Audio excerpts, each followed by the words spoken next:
जर आयुष्यात खूप ताणतणाव असेल तरी सुद्धा आपण हे एक्सपिरियन्स घेऊ शकतो. याचा थेट संबंध अंधश्रद्धेशी किंवा भूतबाधेशी, चेटू, काला जादू यांच्यासोबत लावला जातो आणि त्यावर तशा प्रकारचे उपाय केले जातात. खूप असा धूर होता, खूप सारी भूतं होती, खूप गोंगाट होता त्या भूतांचा. आजूबाजूला अनेक माणसंही होती. ती मला त्या भूतांपासून सुटका करून घ्यायला काहीतरी उपाय सांगत होती. यावेळी मी मोठ्याने कापऱ्या आवाजात थोड्या आणि अगदी जीवाच्या आकंताने तरी पण चालीमध्ये शेवटचा पर्याय म्हणून ओरडले,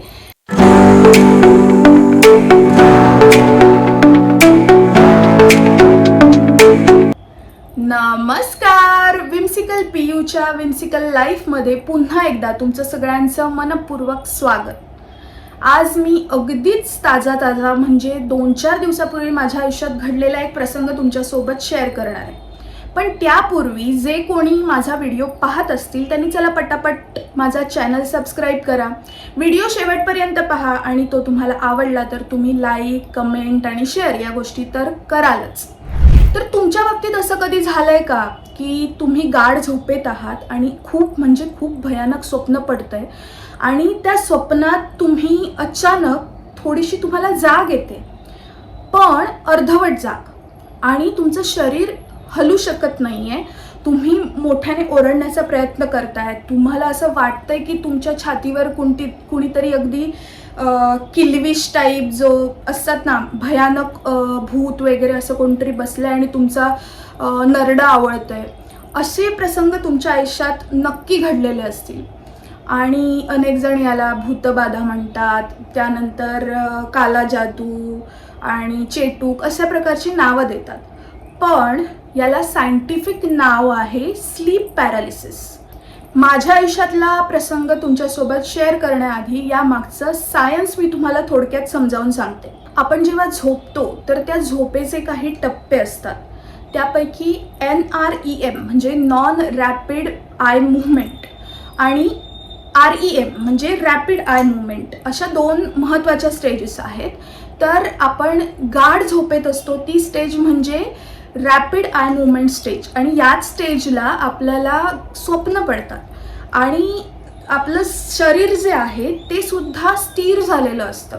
आणि हे नैसर्गिक गोष्ट आहे. पण काही वेळेला ना मेंदू आपला थोडासा अर्धवट जागा होतो पण शरीर मात्र स्थिर असतं. तर अशा वेळेला आपल्याला ते शरीर अडकल्यासारखं किंवा आपल्यावर कोणीतरी आपला घसा कोणतरी दाबतोय किंवा आपण ओरडण्याचा प्रयत्न करतोय पण आपला आवाज फुटत नाहीये, असे प्रकार घडतात. तर ही झाली त्याची सायंटिफिक बाजू. तर या बाबतीत माझा अनुभव असा की हे मी खूप जास्त वेळा एक्सपिरियन्स केलेला आहे. अनेक वेळा मी खूप जास्त मोठ्याने ओरडण्याचा प्रयत्न करते, जीवाच्या आकंताने अगदी मी जेव्हा ओरडते तेव्हा माझा कुठे आवाज बाहेर पडतो आणि मी मग त्यानंतर अगदी घाम फुटलेल्या अवस्थेत उठते, असं होतं. काही वेळेला मी खूप असं भांडत, किंचाळत, ओरडत असं उठते आणि काही वेळेला तर बेडवरनं धाडकन पडून उठते. म्हणजे आता हसायला येतंय खरं या गोष्टीवर, पण त्यावेळी खरंच खूप वाट लागलेली असते.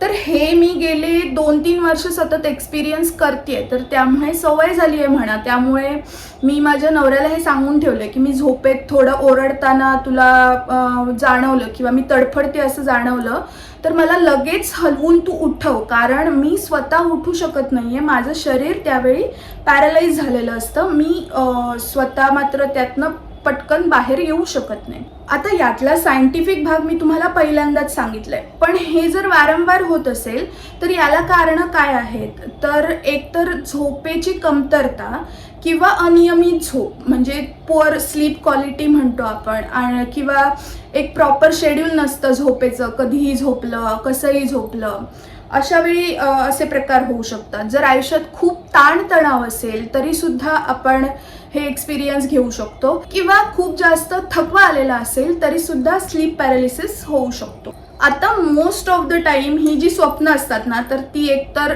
भूताची असतात किंवा खूप जास्त विचित्र विक्षिप्त अशी स्वप्न असतात.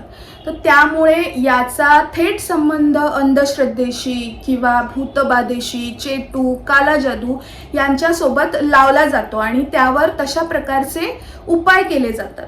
माझ्या बाबतीत सांगायचं झालं तर माझा भूतांवर विश्वास तसा नाही आहे.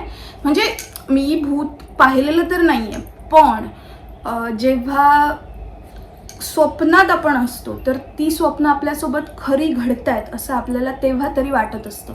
मग स्वप्नात जर मी आहे आणि मी सामना करते खूप साऱ्या भूतांचा, तर त्यावेळी ऑफकोर्स माझी वाट लागणार आहे. स्वप्नातनं बाहेर आल्यानंतर ते खोटं आहे हे समजल्यावर मी काही भूतांना घाबरत नाही हे म्हणायला सोपं आहे, पण त्यावेळी नक्कीच आत्ता जीव जाईल की नंतर जीव जाईल असं वाटत असतं. तर आता बकबक न करता मी हल्लीच माझ्यासोबत जो प्रसंग घडला ना तो मी तुम्हाला सांगते.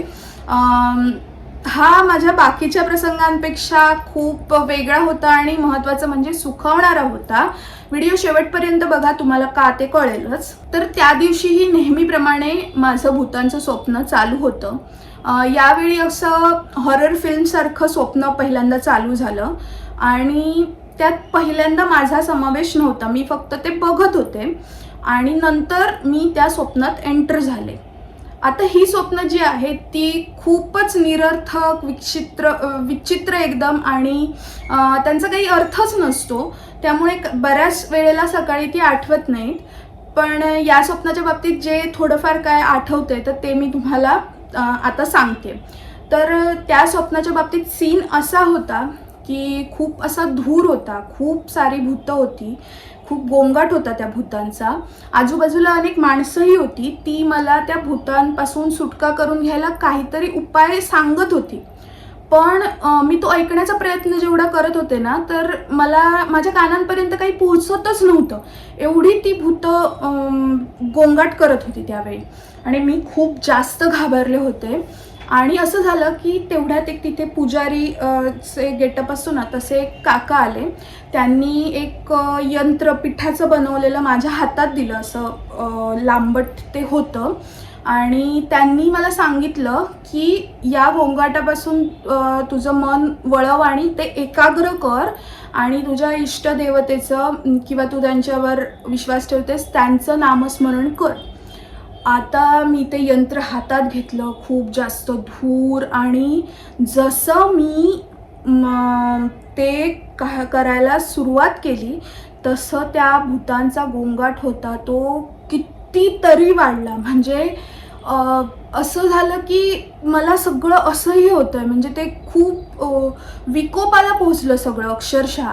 आणि जेवढं मी माझं मन एकाग्र करण्याचा प्रयत्न करत होते तेवढं ते त्या पट्टीत जास्त वाढत होतं. आणि मला असं झालं की मला काहीतरी होणारच आहे आत्ता. आणि मी शेवटचा पर्याय म्हणून मंत्र सुरू केला, श्री स्वामी समर्थ, जय जय स्वामी समर्थ. पण माझ्या तोंडातून आवाजच फुटत नव्हता. म्हणजे हे मनातच चालू होतं. मी बोलण्याचा प्रयत्न करत होते, तोंडातनं आवाज फुटत नाहीये. पण तो गोंगाट शांत करायला मला मोठ्याने ओरडणं गरजेचं होतं, ते माझ्याकडून होत नव्हतं. आणि मी खूप हतबल स्वतःला त्यावेळी समजत होते, खूप जास्त घाबरले होते. म्हणजे काय करावं यातनं बाहेर पडायला. एव्हाना मेंदूला माझ्या मते थोडं कळलं होतं की हे स्वप्न आहे. थोडीशी जाग मला आली होती आणि मात्र शरीर हलत नव्हतं. मी ओरडू शकत नव्हते. पण मला हे कळत होतं की मला बाहेर पडण्यासाठी काहीतरी ॲक्शन घेतली पाहिजे, नाहीतर ह्यातनं मला बाहेर पडू शकत नाही आहे मी आणि सफर जास्त करावं लागेल. तर मी माझ्या आधीच्या सगळ्या स्वप्नांमध्ये मी बरेचदा मी तुम्हाला म्हटलं तसं मी ओरडत आणि खूप जास्त किंचाळत वगैरे उठले. म्हणजे ती माझ्या मनाचा रिस्पॉन्स होता माझ्या या सगळ्या गोष्टीतनं मला बाहेर काढायला. पण यावेळी मी मोठ्याने कापऱ्या आवाजात थोड्या आणि अगदी जीवाच्या आकंताने तरी पण चालीमध्ये शेवटचा पर्याय म्हणून ओरडले, श्री स्वामी समर्थ, जय जय स्वामी समर्थ. सद्गुरू स्वामी समर्थ, जय जय स्वामी समर्थ. आणि कसा बसा माझ्या तोंडातून तो आवाज फुटला. माझ्या नवऱ्याला बाजूला ते ऐकायला गेलं, कारण खूप मोठ्याने ओरडले होते ती. मी अर्धवट जागेत असल्यामुळे मला ते पण कळत होतं. आणि मला नवऱ्याने हलवून उठवलं. माझं संपूर्ण शरीर थरथर कापत होतं त्यावेळी. आणि तरीसुद्धा मी ह्या घाबरलेल्या अवस्थेत असूनसुद्धा खूप खुश होते, कारण माझ्या मनाचा हा विजय होता.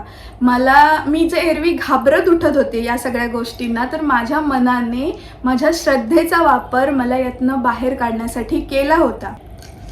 मी खरं तर अंधश्रद्धा मानणारी मुलगी अजिबात नाही आहे, पण माझी देवावर श्रद्धा आहे. खूप जास्त देवभक्ती करते, देवाची पूजा करते असंही नाही आहे. देवावर श्रद्धा आहे की तो आहे, सोबत असतो. काही वेळेला मी त्याच्याशी अबोला धरते, भांडते, पण हक्काने. तर या सगळ्या गोष्टी माझ्या आयुष्यात आहेत. आणि या घटनेने खरं तर मला माझ्या अंतर्मनाची शक्ती जी आहे याची जाणीव करून दिली असं मी म्हणेन. आणि विज्ञान आणि श्रद्धा याचा वापर स्लीप पॅरालिसिसमधनं कदाचित बाहेर पडायला माझ्या मनाने मला करून दिली असं मी म्हणेन. हा अनुभव तुमच्यासोबत शेअर करावा असं मला का वाटला, कारण अशी अनेक लोक असतील की जे हे सगळा अनुभव घेत असतील. तर तुम्ही एकटे नाही आहात. तुमच्यासारखे अनेक लोक आहे, मी आहे, की जे हे अनुभव आत्ता घेत आहेत. पण एक तुम्हाला सांगेन की तुम्ही भूतबाधा, अंधश्रद्धा आणि तशा प्रकारच्या उपायांकडे धाव न घेता तुम्ही श्रद्धा ठेवा तुमच्या देवावर आणि सायंटिफिक दृष्टीने या गोष्टीकडे बघा. स्लीप पॅरालिसिस हे या गोष्टीचं नाव आहे. पॅरालिसिस या शब्दाला मात्र घाबरून जाऊ नका. ते एक क्षणिक असू शकतं किंवा ते नैसर्गिक आहे. ते कालांतर म्हणजे तुम्ही उठलात की ते बरं होणार आहे. मात्र ते वारंवार तुमच्यासोबत घडत असेल तर सायकॅट्रिस्ट किंवा स्लीप स्पेशालिस्ट असतात, त्यांच्याशी जाऊन तुम्ही बोला आणि त्यांचा सल्ला मात्र घ्या. तर हा स्लीप पॅरालिसिस आहे तो आपल्यापासून दूर कसा ठेवावा यासाठी पण आपण अनेक उपाय आपण करू शकतो. एकतर दिनचर्येत थोडेफार बदल, व्यायामाचा समावेश, ह्या सगळ्या गोष्टी करू शकतो. किंवा आपलं झोपेचं वेळापत्रक जर आपण सुधारलं, प्रॉपर झोप घेतली, ठराविक वेळेलाच आपण झोपलो, ठराविक वेळेला उठलो, तरी यातनं आपण बाहेर पडू शकतो. दुसरी गोष्ट म्हणजे झोपेच्या आधी स्क्रीन टाईम जास्तीत जास्त टाळणे हा याचा खूप चांगला उपाय आहे. आपण आपलं शरीर, आपलं मन खूप शांत ठेवणं गरजेचं असतं झोपेच्या आधी.